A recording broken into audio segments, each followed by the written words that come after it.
Hello everyone, welcome you all to Anthropology Inside classes. And today we are going to discuss about skeletal changes in human due to erect posture and its implications. So let's start. Before going into much detail, first we know some of the differences between ape's skull and human skull. So here you can see in this picture, here it is an ape skull and it is human skull. ये एक gorilla का school है और ये एक human का school है। अब यहाँ पर आप देख सकते हैं कि यहाँ पर नोज के बाद से लेकर और ये जो पूरा मैंडिबल पोर्शन है यहाँ पे प्रोग्नेथिज्म दिखाई दे रहा है। Means here you can see prognathism in jaw, means heavy jaw है, मैंडिबल और ये ऊपर का अपर जॉ मिलाकर ये हैवी दिख रहा है टीथ का पोर्शन। तो इसलिए यहाँ पर और प्रोट्रूडेड है, मीन्स बाहर की तरफ निकला हुआ है, 45 डिग्री एंगल बना रहा है, जबकि ह्यूमन के केस में यहाँ पर वर्टिकली जॉ में कोई भी प्रोट्रूजन नहीं दिखा रहा है, एक वर्टिकल लाइन में फेस दिखाई दे रहा है, नो प्रोग्नेटिज्म। और स्मॉल जॉ है, यहाँ पर हैवी मैंडिबल है और यहाँ पर टीथ भी बहुत लार्ज है और इंसीजर्स और कैनाइन के बीच में थोड़ा सा गैप है जिसको डायस्टीमा कहते हैं, सीमियन सेल्फ कहते हैं, जबकि there is no gap in case of human, means incisors और कैनाइन के बीच में कोई गैप टीथ के बीच में नहीं दिखाई दे रहा है अपर जा में, जबकि जो एप्स हैं उनमें अपर जा में इंसीजर और कैनाइन के बीच में गैप आया था जिसको डायस्टीमा कहते हैं। ठीक है। और जो मेल के केस में, स्पेशली मेल गोरिल्ला के केस में जो कैनाइंस होते हैं वो बहुत लार्ज होते हैं जबकि फीमेल्स में नहीं होते। जबकि ह्यूमंस के केस में मेल एंड फीमेल दोनों में ही जो टीथ की शेप एंड साइज होती है वो सेम होती है। यहाँ पर सेक्सुअल डायमॉर्फिज्म पाया था टीथ में, जबकि ह्यूमंस के केस में no sexual dimorphism is found in case of teeth. ठीक है। तो प्रोग्नेथिज्म पाया जा रहा है इनमें जॉ में और यहाँ पर ह्यूमंस के केस में नहीं है। ये हैवी जॉ है, यहाँ पर नहीं है। यहाँ पे लार्ज साइज ऑफ टीथ है, यहाँ पर ह्यूमंस के केस में लार्ज साइज ऑफ टीथ नहीं दिखाई दे रहे हैं। Here in case of apes diastema is present और simian shelf is present, but in case of humans no diastema is present. ठीक है। अब दूसरे फीचर की तरफ चलते हैं तो यहाँ पर सुप्रा ऑर्बिटल टोरस बहुत ज्यादा लार्जली डेवलप्ड है, वेल डेवलप्ड कह सकते हैं, लार्जली डेवलप्ड कह सकते हैं। तो मीन्स आगे की तरफ जो इसकी रिजेस हैं, आईब्रो के रिजेस जो है वो बहुत ज्यादा उभरी हुई है, बाहर की तरफ निकली हुई है और ऐसा हमको ह्यूमन के केस में नहीं दिखाई देता है। तो यहाँ पर well developed supra orbital torus है या supra orbital ridges are largely developed or well developed, but in case of humans it is not found। ठीक है। अब थर्ड फीचर में जाते हैं तो यहाँ पर आपको फ्रंटल लोब एब्सेंट दिखाई देगी इन केस ऑफ एप्स। यहाँ पर फोरहेड एब्सेंट होता है, जबकि यहाँ पर वेल डेवलप्ड फोरहेड होता है। ये जो आगे का माथा होता है, माथा वाला फेस जो नोज के जस्ट ऊपर, ये एक फोरहेड होता है ह्यूमंस के केस में, जबकि एप्स में आपको ये चीज नहीं दिखाई देगी। यहाँ पर सेजाइटल क्रस्ट पाया जाता है, एप्स के केस में एक उभार पाया जाता है, जैसा कि यहाँ गोरिल्ला में आप देख रहे हैं एक एलिवेटेड इस तरह से सेजाइटल क्रस्ट बीचों बीच पाया जाता है, जबकि ह्यूमन के केस में राउंडेड स्मूथ स्कल होती है। यहाँ पर कोई ऐसा सेजाइटल क्रस्ट नहीं पाया जाता है। ठीक है। ऑसिपिटल लोब भी यहाँ पर एप्स में नहीं दिखाई दे रही है, it's poorly developed, while in case of humans it is well developed occipital lobe होती है यहाँ पर। और सबसे बड़ा फीचर क्या होता है कि ह्यूमंस के केस में आपको जब पहले एप्स देख लेते हैं तो एप्स में क्या है, जो ये फेशियल पोर्शन है वो लार्जर है देन द क्रैनियम। ठीक है। तो फेस बड़ा है क्रैनियम से, जबकि यहाँ पर क्या है, क्रैनियम बड़ा है फेस से। तो यहाँ पर लार्ज क्रैनियम मिलेगा ह्यूमंस के केस में, जबकि एप्स के केस में स्मॉल क्रैनियम है, face is larger than cranium, but here cranium is larger than face in case of human. ठीक है। तो ये बेसिक कुछ फीचर्स हैं जो दोनों में डिफरेंस शो करते हैं। इसी तरह हम नकल एरिया देखते हैं, ये न्यूकल एरिया कह सकते हैं। ये जो है जो ऑसिपिटल लोब है उसी के अराउंड पाया जाता है और ये नेक जो मसल्स है यहीं से अटैच्ड होती हैं। तो इसलिए क्योंकि न्यूक्लियर एरिया जो है ज्यादा डेवलप्ड है एप्स में और लेस डेवलप्ड है इन केस ऑफ ह्यूमंस, क्योंकि यहाँ पर हमको हैंगिंग, यहाँ पर एप्स के केस में क्वाड्रिपोडल लोकोमोशन होता है, तो हैंगिंग हेड होता है, तो नेक में नेक मसल्स को उनसे जुड़े रखने के लिए मीन्स ये जो हेड है वो नेक रीजन से जोड़े रखने के लिए यहाँ पर इस लार्जली डेवलप्ड यहाँ पर नकल एरिया होता है, लार्जली डेवलप्ड या लार्ज नकल एरिया होता है, जबकि न्यूकल एरिया, जबकि ह्यूमन में स्मूथ और स्मॉल एरिया होता है। ठीक है, तो हैंगिंग हेड को नेक मसल्स जोड़े रखती हैं इसी न्यूकल एरिया की सहायता से। तो ये रग्ड होता है, लार्ज डेवलप होता है, जबकि ह्यूमंस के केस में क्योंकि वर्टिकली अपराइट पोस्चर होता है ह्यूमंस में, तो यहाँ पर न्यूकल एरिया ज्यादा बड़ा नहीं होता है और स्मूथ होता है। यहाँ पर रग्ड होता है, लार्ज एरिया होता है। ठीक है, तो ये एक न्यूकल एरिया हो गया। सेजाइटल क्रेस्ट भी एप्स में पाया जाता है, न्यूकल एरिया भी बड़ा पाया जाता है इनमें, जबकि ह्यूमंस में सेजाइटल क्रेस्ट नहीं पाया जाता है और न्यूकल एरिया भी स्मूथ होता है और छोटा होता है। इसी तरह हम जो फोरामेन मैग्नम की पोजीशन देख सकते हैं, अगर नॉर्मल बेसालिस व्यू से देखते हैं, बेसल व्यू ऑफ स्कल से, तो फोरामेन मैग्नम की जो पोजीशन है वो भी डिफर करती है। जो एप्स होते हैं उनमें फोरामेन मैग्नम जो है पोस्टीरियरली सिचुएटेड होता है। ठीक है, तो ये पीछे की तरफ सिचुएटेड होता है, जबकि ह्यूमंस के केस में ये एंटीरियरली सिचुएटेड होता है और बीच में होता है, थोड़ा सा बीच में होता है फल्क्रम रीजन में, जबकि यहाँ पर पोस्टीरियरली सिचुएटेड होता है, यहाँ पर एंटीरियरली सिचुएटेड होता है। और जो है ये जो फोरामेन मैग्नम पोजीशन है यही डिसाइड करती है इनके पोस्चर को, क्योंकि यहाँ पीछे की तरफ होता है तो नेक जो है वो हैंग करती है मीन्स, और क्वाड्रिपोडल लोकोमोशन होते हैं, अपराइट पोस्चर में नहीं हो पाता है एप्स में, जबकि ह्यूमंस के केस में फोरामेन मैग्नम की इस पोजीशन से जो है अपराइट पोस्चर में हेल्प मिलती है। तो जो वर्टिब्री है वर्टिब्रल कॉलम का, वो फर्स्ट वर्टिब्री वो यहाँ पर आकर अटैच हो जाता है। ठीक है, तो इस तरह फोरामेन मैग्नम की पोजीशन भी डिसाइड करती है कि इनका ह्यूमंस का जो पोस्चर है वो अपराइट होता है फोरामेन मैग्नम की इस पोजीशन की वजह से, जबकि इनमें क्वाड्रिपोडल मींस जो सेमी इरेक्ट पोस्चर होता है और क्वाड्रिपोडल लोकोमोशन होता है, इनमें बाइपिटल नहीं हो पाता है क्योंकि यहाँ पर फोरामेन मैग्नम पोस्टीरियरली सिचुएटेड है। इसी तरह क्योंकि large jaw muscles, jaw means heavy होता है, तो उसके लिए जो मसल्स होती हैं उसको सपोर्ट करने के लिए जाइगोमेटिक आर्क भी वेल डेवलप्ड होता है मेल्स में, जबकि में मींस छोटा एरिया है जाइगोमेटिक आर्क का, यहाँ पर लार्ज जाइगोमेटिक आर्क है और वेल डेवलप्ड है, जबकि यहाँ पर इतनी जरूरत नहीं पड़ती क्योंकि यहाँ पर जॉ बोन्स जो है बहुत हैवी नहीं है in case of humans, but in case of apes because jaw bones are very heavy, teeth are large, mandible heavy है, और इसकी वजह से यहाँ पर जो टेम्पोरल एरिया है वो बड़ा होता है as compared to the humans। ठीक है, तो टेम्पोरल एरिया और टेम्पोरल मसल्स यहाँ पर लार्जली डेवलप्ड होती हैं, ज्यादा होती हैं, जबकि इनके केस में यहाँ पर स्मॉल टेम्पोरल एरिया होता है in case of humans, and muscles are also less developed than the temporal area of the apes. ठीक है, तो ये कुछ फीचर्स होते हैं जो डिफरेंस शो करते हैं,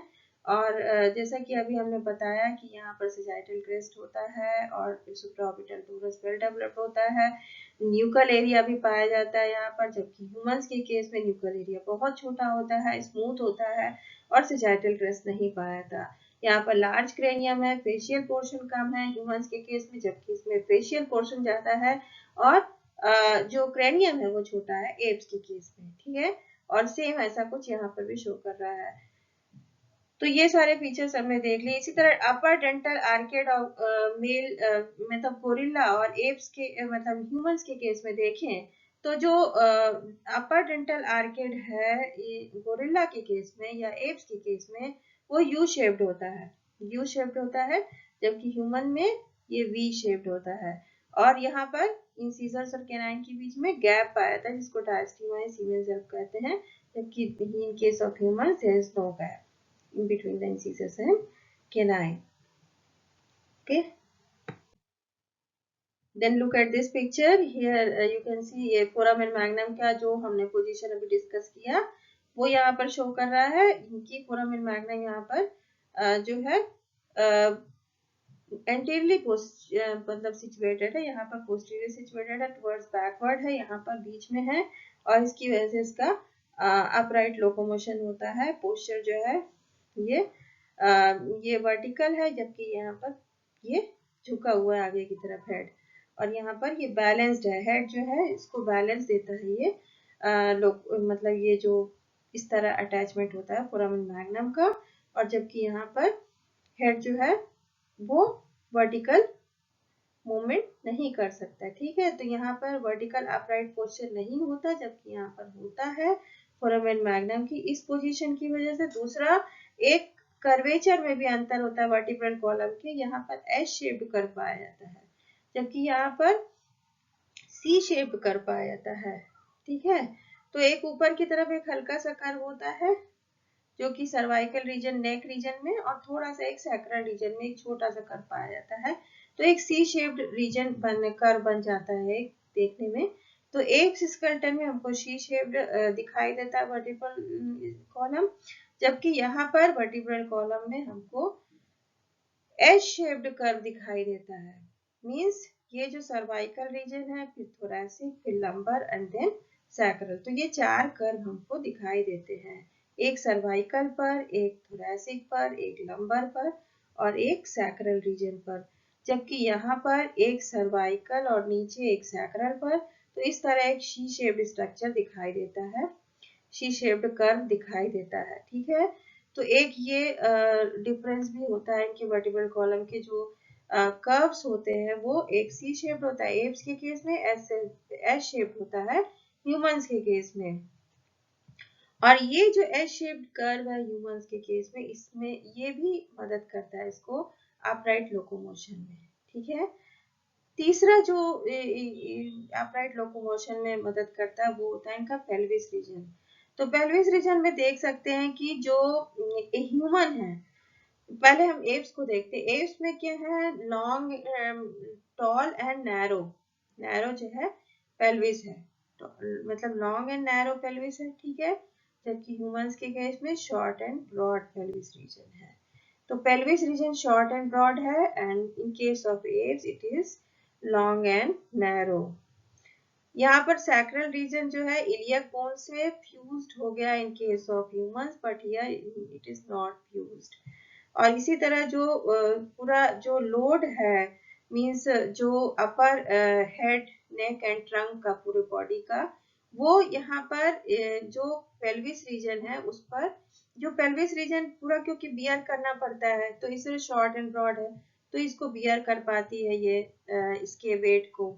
ऊपर का जो head, neck and trunk reason है इसके वेट को ये पेल्विस इस तरह ये डेवलप्ड है कि इसको बियर कर पाती है। जबकि एप्स के केस में पेल्विस का जो लॉन्ग एंड नैरो मींस जो शेप है वो इसको नहीं बियर कर पाते हैं। ठीक है, और इसीलिए बॉडी का जो बैलेंस नहीं बन पाता है, इसलिए सीधा नहीं चल पाते हैं, यहाँ पर सीधा चल सकते हैं। तो इस तरह कुछ फीचर्स हैं जो डिफरेंस शो करते हैं। और फैन शेप्ड इलियम है यहाँ पर, जबकि यहाँ पर लॉन्ग नैरो इलियम है, यहाँ पर फैन शेप्ड इलियम है, और एसिटाबुलम की पोजीशन भी नीचे की तरफ है। ठीक है, और इस तरह फिर हम फैलेंजेस को देखते हैं, तो इसमें जो ह्यूमन होते हैं उनमें सिर्फ थंब जो होता है, थंब ओनली अपोजेबल होता है। ठीक है, थंब अपोजेबल होता है, जबकि एप्स के केस में जो ग्रेट टो होता है वो भी अपोजेबल होता है। Great toe is also opposable in case of apes, but human के केस में सारी जो टोज होते हैं वो सब एक ही लाइन में होते हैं, वो अपोजेबल नहीं होता। Great toe is not opposable in case of humans, but in case of apes both thumb and great toe both are opposable. तो क्योंकि यहाँ इनको लोकोमोशन करना होता है, क्वाड्रूपेडियल लोकोमोशन, तो उसमें और जो ग्रास्पिंग पर्पस के लिए भी इनकी जो ग्रेट टो होते हैं वो यूज किए जाते हैं। और लोकोमोशन में भी इनका जो fore limbs and hind limbs दोनों ही यूज करते हैं। जबकि ह्यूमंस में hands are free from locomotion, hands की सहायता से हम लोकोमोशन नहीं करते हैं, only foot are responsible for locomotion.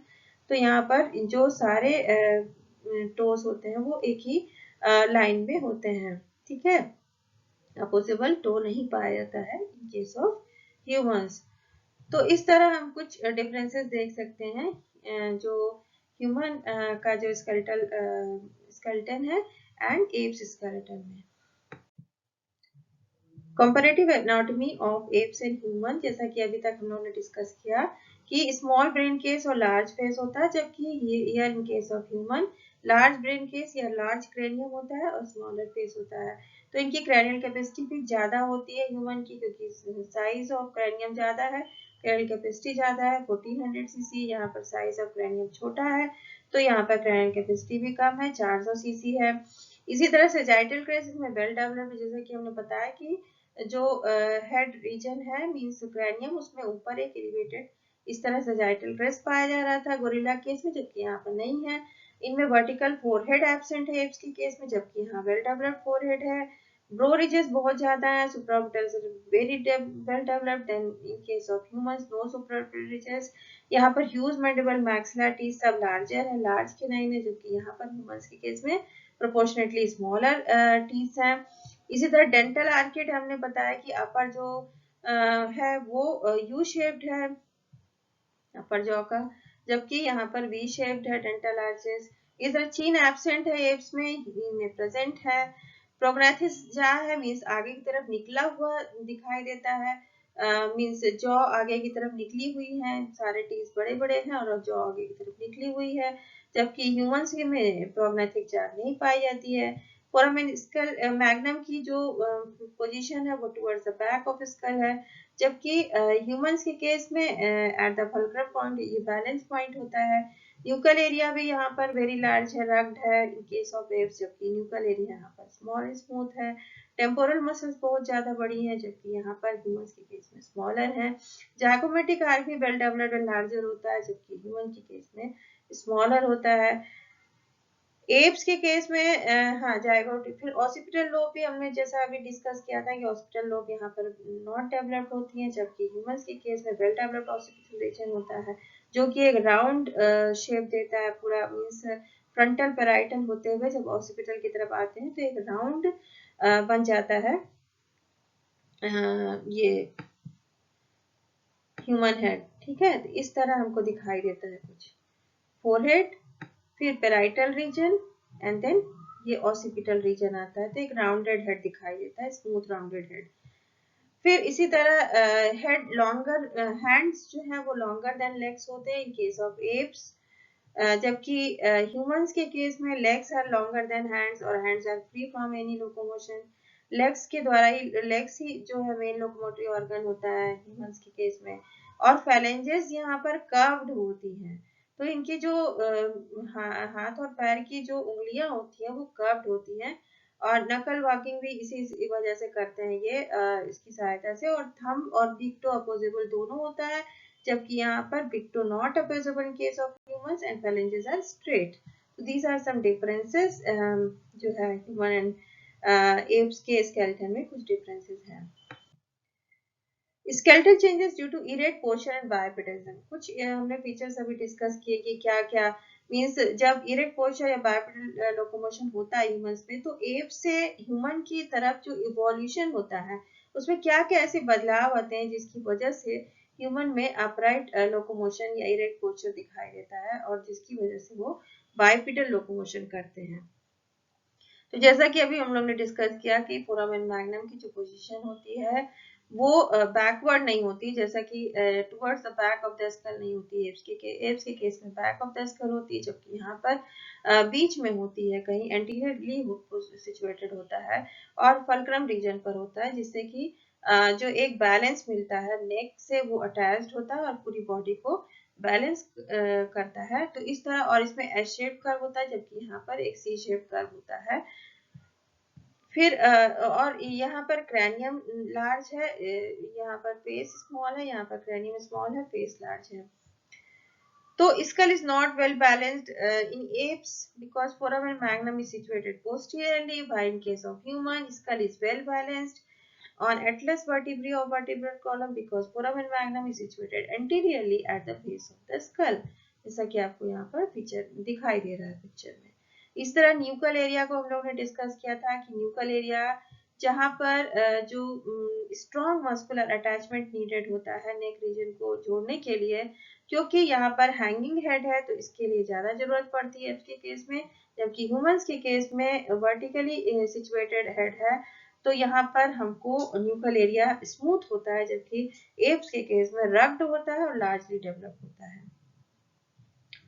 2 curves पाए जा रहे हैं जैसा कि अभी हम लोग डिस्कस किया, एक डॉर्सल कर्व ऊपर की तरफ, दूसरा सैक्रल कर्व होता है एप्स में, जबकि 4 कर्व्स होते हैं cervical, thoracic, lumbar and sacral in case of humans. इस तरह बल्जिंग अपीयरेंस होता है थोरैक्स में, थोरैसिक बास्केट जो होती है एक्सपैंडेड होती है, तो यहाँ पर हमको थोड़ा सा बाहर की तरफ निकला हुआ कुछ एक दिखाई दे रहा है थोरैसिक रीजन। ये जो थोरैसिक कर्व्स में हम देख सकते हैं कि थोरैक्स रीजन जो है वो कुछ बल्जिंग अपीयरेंस शो कर रहा है, जबकि in case of humans it is conical shaped. जो वर्टिब्रल कॉलम में ये थोरैसिक रीजन है वो बैरल शेप दिखाई देता है, कुछ कोनिकल कर्व्स दिखाई दे रही है रिब्स में, और रिब्स जो है टुवर्ड्स जो जैसे जैसे इंक्रीज करते आते हैं तो वो वर्टिब्री में जो साइज में वो लगातार हमको इंक्रीज दिखाई दे रहा है, ठीक है।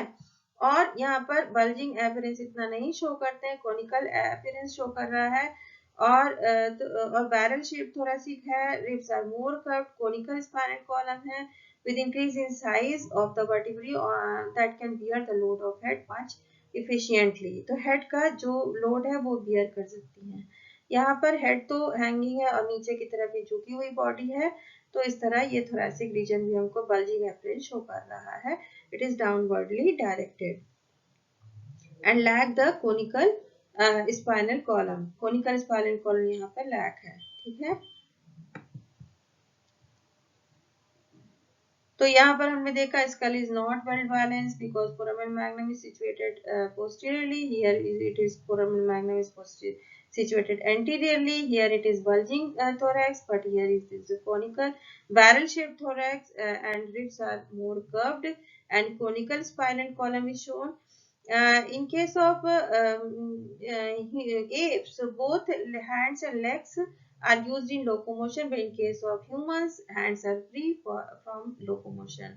Hands are used for manipulate things or to create something, या manual purpose के लिए use कर सकते हैं manual, and there is power and precision grip in case of hands of humans। Means ये अच्छे से किसी चीज को होल्ड कर सकते हैं और प्रिसीजली वो एक्यूरेटली वो उसको किसी चीज को काम कर सकते हैं इसकी मदद से, जबकि एप्स के केस में ओनली पावर ग्रिप होती है, प्रिसीजन ग्रिप नहीं होती है। इसी तरह और ये लोकोमोटरी ऑर्गन की तरह ही इस्तेमाल किए जाते हैं इन केस ऑफ एप्स, और यहाँ पर four limbs longer than hind limbs होती है in case of apes, but in case of humans hind limbs are longer than forelimbs. Humerus is longer than femur in case of apes, जैसा कि अभी हम लोगों डिस्कस किया, और Linnaea aspera इनमें एब्सेंट होती है, जबकि ह्यूमंस के केस में Linnaea aspera at the back of the femur bone present होती है, ठीक है। Linnaea aspera at the back of femur, it provides attachment surface for the muscle in erect posture and well defined popliteal area होता है। तो इस तरह femur भी यहाँ पर वेल डेवलप्ड होता है, leg, thigh muscles, hip muscles सभी वेल डेवलप्ड होती है इन केस ऑफ ह्यूमंस, जिसमें कि hip muscles gluteus maximus, gluteus medius and medius and gluteus minimus well developed होती है, जो कि इसके लोकोमोशन और मूवमेंट में हेल्प करती हैं, और पूरा जो ऊपर का पूरा बॉडी वेट होता है इन्हीं हाइंड लिम्स पर ही ये वेट पूरा बियर करते हैं, मींस पेल्विस रीजन से हाइंड लिम्स तक का जो ये रीजन है वही ऊपर की पूरी बॉडी का वेट बियर करता है। तो इस तरह ये स्ट्रांगली डेवलप्ड मसल्स होती है हिप से लेकर ये जो पूरी नीचे की लेग मसल्स होती हैं, और यहाँ पर बिग टो अपोजेबल नहीं होता इन केस ऑफ ह्यूमंस, यहाँ पर बिग टो अपोजेबल है। Foot is only used for locomotion, thumb length and it's angle with the index finger increased, ठीक है। तो यहाँ पर एक चीज और हम देख सकते हैं, एक तो फैलेंजेस जो है कर्व्ड पाई गई थी एप्स के केस में, लेकिन ह्यूमन के केस में स्ट्रेट फाइलेंजेस हैं। दूसरा, थंब और इंडेक्स फिंगर के बीच का जो कर्व है, वो एंगल है, वो कम होता है एप्स में, जबकि इनमें जो एंगल है वो ज्यादा बढ़ जाता है। प्रिसीजन ग्रिप होता है ह्यूमंस में, हैंड में, ठीक है। तो यहाँ पर angle between the thumb and index finger is larger than the apes, ठीक है। न्यूकल एरिया हम लोगों ने डिस्कस किया है कि यहाँ पर स्मूथ है, यहाँ पर ज्यादा बड़ा है एप्स में, और रग्ड है, यहाँ पर स्मूथ है। फोरम एंड मैग्नम की पोजीशन देख ली हम लोगों ने। तो these are some differences between the ये apes skeleton and human skeleton, और इसी से जो कुछ डिफरेंस पैदा हुआ है उसी की वजह से बाइपेडल लोकोमोशन ह्यूमन में डेवलप हुआ। तो एक हम लोग ने और इसके पहले डिस्कस किया था कि शॉर्ट एंड ब्रॉड इलियम होता है ह्यूमन में, शॉर्ट एंड ब्रॉड इलियम होता है, जबकि यहाँ पे टॉल एंड नैरो इलियम होता है। और शॉर्ट एंड ब्रॉड इलियम ये सपोर्ट करता है ऑर्गन्स को against the gravitational pull. Fan shape ilium bones होती है यहाँ पर ऊपर की तरफ, जो बियर करती है weight of head, neck and trunk region को। Sacrum is fused with ilium and pelvis lies in the axis of hind limb bones to transfer the load of head, neck and trunk to the hind limb bones. Ischium is flattened to provide the sitting comfort. यहाँ पर ischium है जो कि sitting comfort provide करता है, जबकि यहाँ पर ischium जो है वो सिटिंग पोजीशन में वो क्योंकि फ्लैट नहीं है उतना, तो थोड़ा सा लेस कंफर्ट है, यहाँ पर ज्यादा कंफर्ट है, ठीक है। और यहाँ पर सैक्रल रीजन फ्यूज्ड है विद द पेल्विस बोन्स। तो इलियक बोन के साथ यहाँ सैक्रल रीजन फ्यूज दिखाई है, जबकि यहाँ पर अलग दिखाई दे रहा है इन केस ऑफ एप्स। और वेल डेवलप्ड लीनिया एस्पेरा है फीमर में, जबकि यहाँ पर फीमर में वेल डेवलप्ड लीनिया एस्पेरा नहीं है। फेरेंजिस यहाँ पर कर्व्ड है, यहाँ पर नहीं है। कर्व जो है वो थंब एंड इंडेक्स फिंगर के बीच में ज्यादा है, ह्यूमंस के केस में यहाँ पर कम है। तो इस तरह ये सारे फीचर्स जो हैं वो बदलाव शो करते हैं, means from apes to human जब हम आते हैं तो जो स्केलेटल में बदलाव आया है उसी की वजह से इनमें इरेक्ट पोस्चर डेवलप हुआ, बाइपेडल लोकोमोशन डेवलप हुआ। जबकि ये सेमी इरेक्ट पोस्चर था तो इससे ये सिर्फ क्वाड्रुपेडल लोकोमोशन कर सकते थे। रेयरली कभी कभी ये अपराइट पोजीशन में कोशिश करते थे, पर वो पूरा अपराइट पोजीशन नहीं होता था, वर्टिकली अपराइट पोजीशन में नहीं हो पाती है। इस पिक्चर में भी हम देख सकते हैं ये गोरिल्ला है। तो गोरिल्ला जो है नकल वॉकिंग भी करते हैं, और ये इस तरह चार मीन्स हैंड्स को भी ये लोकोमोशन के रूप में यूज करते हैं, और इनके जो ये फैलेंजेस है वो कर्व होती है और मतलब मोड़ी हुई होती है, उसकी वजह से ये नकल वॉकिंग में हेल्प मिलती है। यहाँ पर हम देख सकते हैं अपराइट जो है पोस्चर है, वर्टिकली अपराइट, ठीक है। तो ये हेड, ये सब क्या है, बैलेंस है। सारे ऑर्गन्स एक दूसरे पे जो वर्टिब्रल कॉलम है, शेप कर्वेचर जैसे कि हम लोगों ने पढ़ा। तो यहाँ पर हम देख सकते हैं ये, और यहाँ पर फोर लिम्स बहुत लंबी है, यहाँ हाइंड लिम्स छोटी है, यहाँ पर हाइंड लिम्स बड़ी है, फोर लिम्स छोटे हैं। और इलियक बोन्स हम लोगों ने डिस्कस किया, यह शॉर्ट एंड ब्रॉड है, टॉल एंड नैरो है। इसी तरह यहाँ फोरामेन मैग्नम की जो पोजीशन है उसकी वजह से ये जो वर्टिकली अपराइट पोजीशन नहीं कर पा रहा है, जबकि यहाँ पर हो पा रहा है। और फर्स्ट टो अपोजिबल है यहाँ पर एप्स की केस में, जबकि यहाँ अपोजिबल नहीं है। सारे टोज अलाइंड हैं क्योंकि इनके सारे ये पैदल चलते हैं, वॉकिंग करते हैं, वॉकिंग पर्पस के लिए यहाँ पर फीट जो है इस्तेमाल किया जाता है, जबकि यहाँ पर ग्रास्पिंग पर्पस के लिए भी इस्तेमाल करते हैं ये। तो ये सारे कुछ डिफरेंसेस हैं जो हम देख सकते हैं कि जो स्केलेटन में बदलाव आया from apes to human due to upright posture or bipedalism. This was all about this lecture. Meet you in next video. Thank you very much.